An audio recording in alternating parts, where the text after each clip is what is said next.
Hello बच्चों, let's read this question. The question says, earlier we have studied that light is an electromagnetic wave, but from our interactive notion, we realize that light travels in a straight line. Light travels in a straight line. Which of the given points justify both the contradictory facts? First option is of the order of wavelength of light, much larger than wavelength of light.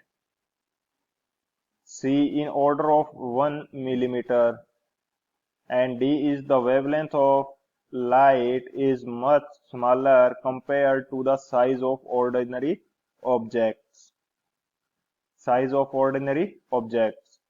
तो इस question के अंदर हमसे basically बोला क्या है कि हमने पहले जो स्टडी की थी कि इलेक्ट्रोमैग्नेटिक वेव, जो लाइट क्या है वो एक इलेक्ट्रोमैग्नेटिक वेव है, लेकिन बाद के जो एक्सपेरिमेंट्स हैं उनके प्रूव हुआ कि जो लाइट है वो एक स्ट्रेट लाइन के अंदर ट्रेवल करती है। तो इन दोनों फैक्ट्स को किस प्रकार से जस्टिफाई किया जाएगा, तो हम बात करते हैं की कंसेप्ट की।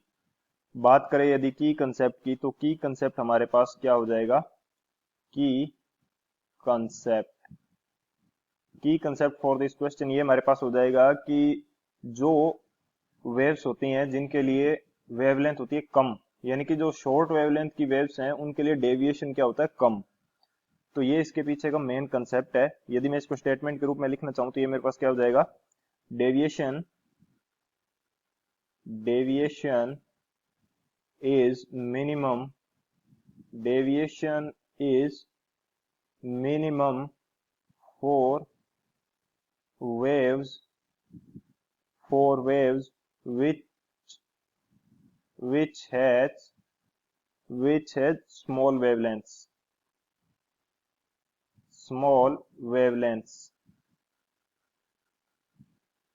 wavelengths, यानी कि जिन वेव्स की वेवलेंथ स्मॉल है उनके लिए डेविएशन क्या होता है, कम होता है। तो ये हमारा की कंसेप्ट हो जाएगा। इस की कंसेप्ट की हेल्प से हम लोग इसका सॉल्यूशन देखते हैं।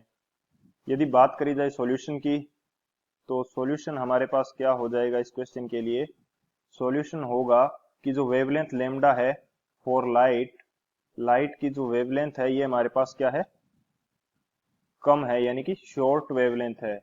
शॉर्ट वेवलेंथ है तो उनके लिए जिनकी वेवलेंथ कम होती है उनके लिए डेविएशन क्या होता है, कम।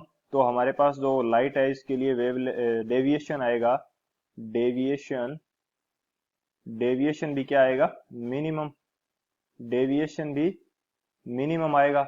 यानी कि बेसिकली डेविएशन होता क्या है कि ये कोई दो मीडियम को अलग करने वाली सरफेस है, यहाँ से लाइट रे आ रही है, तो यदि ये दो मीडियम को अलग करने वाली सरफेस के ऊपर बेंड कर जाती है, एक्चुअल में इस रे को कुछ इस तरह से जाना चाहिए था यहाँ से, एंड ये रे बेंड कर गई कुछ इस प्रकार से, यहाँ कुछ इस प्रकार से इसने बेंडिंग शो करी, तो ये जो एंगल आएगा इन दोनों रेज के बीच का, ये हमारे पास क्या आ जाएगा, डेविएशन एंगल, क्योंकि इस रे ने इतना डेविएट कर लिया, तो ये हमारे पास डेविएशन आ गया। तो डेविएशन लाइट रे के लिए क्या होता है, मिनिमम, क्योंकि इनकी वेवलेंथ क्या होती है, कम। वेवलेंथ जनरली इनकी देखा जाए तो वेवलेंथ हमारे पास होती है 390 नैनोमीटर से लगभग 700 नैनोमीटर तक इनकी वेवलेंथ होती है, यानी कि एक शॉर्ट रेंज की होती है वेवलेंथ। तो इनके लिए जो डेविएशन आएगा मिनिमम आएगा, एंड यदि डेविएशन मिनिमम है तो लाइट रे जो हमें ट्रेवल करती हुई दिखेंगी वो एक स्ट्रेट लाइन के अंदर दिखेंगी। तो ये इसके पीछे का बेसिक कंसेप्ट है। एंड लाइट रेज जो होती हैं वो हमारे पास क्या होती है, इलेक्ट्रोमैग्नेटिक वेव्स ही होती हैं। एंड कॉन्ट्राडिक्टरी फीचर जो था कि ये फिर भी स्ट्रेट लाइन के अंदर ट्रेवल करती हैं, तो उसके पीछे का बेसिक रीजन क्या है कि इनकी जो वेवलेंथ है वो हमारे पास क्या है, कम है। वेवलेंथ कम है तो डेविएशन क्या आएगा, कम आएगा। डेविएशन कम आएगा तो ये क्या करेंगी, स्ट्रेट लाइन के अंदर ट्रेवल करेंगी। Deviation deviation is minimum deviation is minimum, so light rays travels in a straight line,